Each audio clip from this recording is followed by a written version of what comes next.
Recently, Salvage the Bones author and Fire This Time editor Jesmyn Ward published an essay rejoicing in the visibility and celebration of Southern Blackness and the fact that it had made its way to television in the form of Atlanta and Queen Sugar.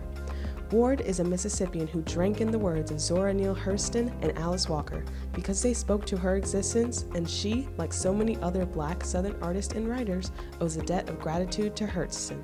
Long before Andre 3000 took to the stage at the 1995 Source Awards to famously proclaim, "The South got something to say," Hurston was laying the intellectual groundwork for such a case.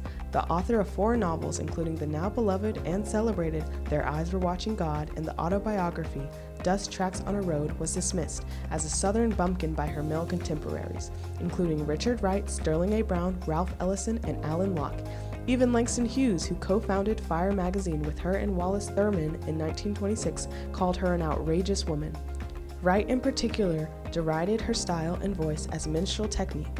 Hurston had the pesky habit of writing the way Black people in the South, and in particular the all-Black town of Eatonville, Florida, where she was raised, actually spoke. Furthermore, she had the nerve to not think anything was wrong with it, not even after spending 6 years studying at Howard University from 1918 to 1924, which Hurston regarded as a clearinghouse of Negro money, beauty, and prestige.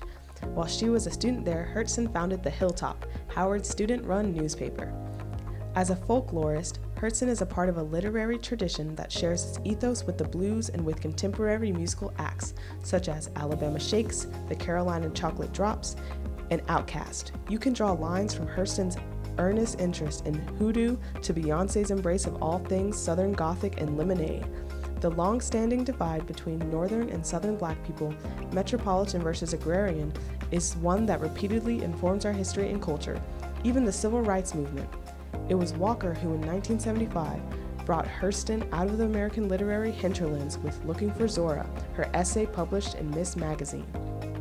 But Hurston retained a self-assured elegance and wit that didn't bother worrying itself with outside acceptance, and it's that sort of thinking that allowed her to gift us with this gem of quotation and a philosophy we could all stand to internalize. Southern or not, sometimes I feel discriminated against, but it does not make me angry. It merely astonishes me, Hurston once said. How can any deny themselves the pleasure of my company? It's beyond me.